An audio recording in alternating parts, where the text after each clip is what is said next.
The chef is butchering a pig. His cleaver passes right through the pig's body and out its mouth, yet the blade is completely clean of blood. Then the chef pulls on the pig's legs and lifts it up. Instantly, the meat and bone separate perfectly. Everyone applauds, praising his culinary skill. Not long after, a pork stew is served. But after eating, everyone gets a stomachache. The man realizes something is wrong with the food. He prepared all the ingredients himself, except for the final salt, which was given to him by his apprentice. The chef finally realizes the truth. He angrily interrogates his apprentice, but the apprentice denies it. The villagers lose their trust in the chef.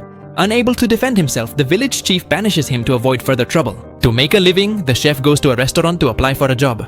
His rival is another man. The man catches a pufferfish. With incredible knife skills, he slices the fish into sashimi. Then, the chef takes a snapper.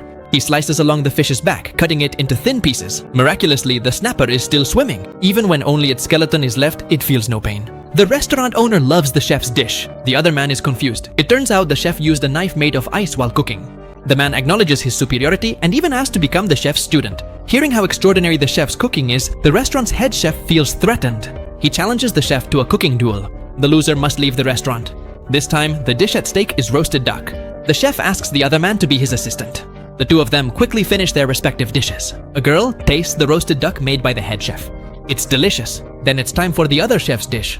The girl thinks his duck is already cold, but when she touches it, her hand gets burned. At that moment, the roasted duck starts to release steam and a very appetizing aroma. It turns out the chef coated the duck in malt sugar to preserve the heat and keep the dish from getting cold.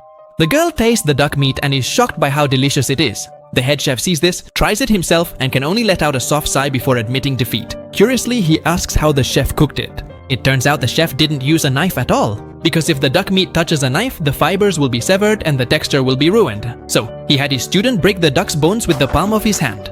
After hearing the explanation, the head chef leaves the restaurant. And just like that, the chef becomes the new head chef.